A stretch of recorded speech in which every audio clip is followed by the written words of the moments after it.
बहुत समय पहले की बात है। एक गांव था, सूरजपुर। वहाँ एक ईमानदार और मेहनती किसान रहता था। नाम था मोहन। मोहन हर रोज खेतों में काम करता, पर फसल अच्छी नहीं हो रही थी। गांव के लोग कहते, उस पुराने पीपल के पेड़ के पास एक तांत्रिक चुड़ैल रहती है। जो भी वहां जाता है उसकी किस्मत उल्टी हो जाती है। लेकिन मोहन हिम्मती था। उसने सोचा, डर से तो कुछ नहीं होता, कोशिश करनी चाहिए। एक रात मोहन अपने खेत के पास पानी देने गया। तभी तेज हवा चली, पेड़ हिला और सामने प्रकट हुई तांत्रिक चुड़ैल।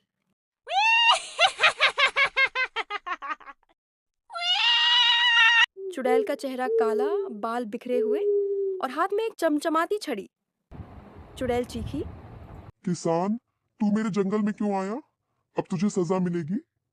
मोहन डरने के बजाय मुस्कुराया और बोला, माई जी, पहले मेरी बात तो सुन लो। आप भी तो तांत्रिक हो, आपके पास इतनी शक्ति है, तो मेरी मदद क्यों नहीं करते? मेरे खेत में फसल नहीं हो रही। अगर आप मदद करोगी तो मैं हर साल आपको सबसे मीठे आम दूंगा।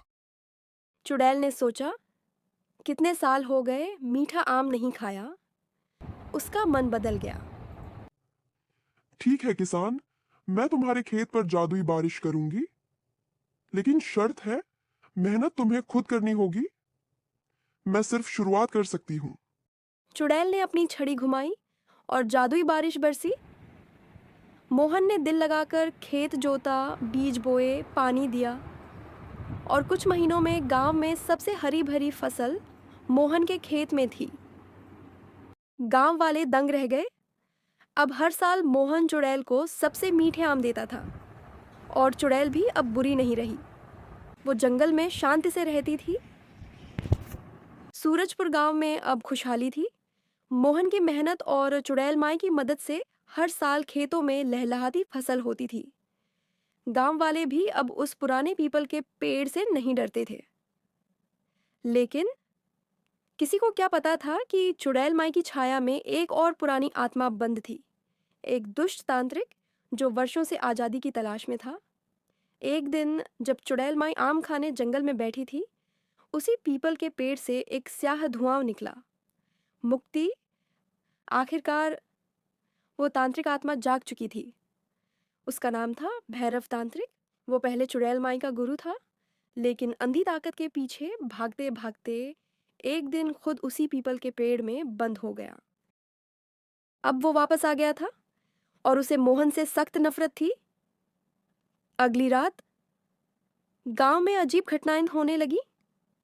कहीं गायें अचानक बीमार पड़ जाती, तो कहीं कुएं का पानी काला हो जाता। लोगों में डर फैल गया। माई जी, गांव में कुछ गलत हो रहा है। क्या आप देख सकती हैं? चुड़ैल ने अपनी जादुई छड़ी से आकाश की ओर इशारा किया और दिखाई दिया भैरव तांत्रिक, जो जंगल के बीच एक जादुई मंडल बना रहा था।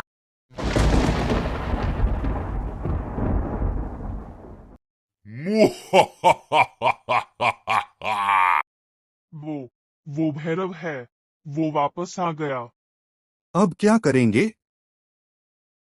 इस बार तुम्हारी हिम्मत और मेरी विद्या दोनों मिलकर उसे रोक सकते हैं। लेकिन याद रखो, ये लड़ाई आसान नहीं होगी। अंत में चुड़ैल और मोहन मिलकर भैरव तांत्रिक से भिड़ते हैं। कभी जंगल में जादू का युद्ध, तो कभी खेतों में लुका छिपी। मोहन अपने आम के बीजों से एक रक्षा वृक्ष उगाता है, जो भैरव की ताकतों को रोकता है। आखिरकार एक अमावस्या की रात को चुड़ैल माई अपनी सारी शक्ति लगाकर भैरव को फिर उसी पीपल के पेड़ में कैद कर देती है।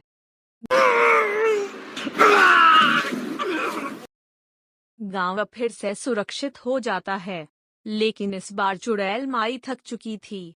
वो मोहन से कहती है, अब आगे की रक्षा तुम्हें करनी होगी किसान। मैंने तुम्हें शक्ति दी है, अब उसका सही उपयोग करना। और फिर वह एक चमकते भूतिया फूल में बदलकर पीपल के पेड़ में समा जाती है।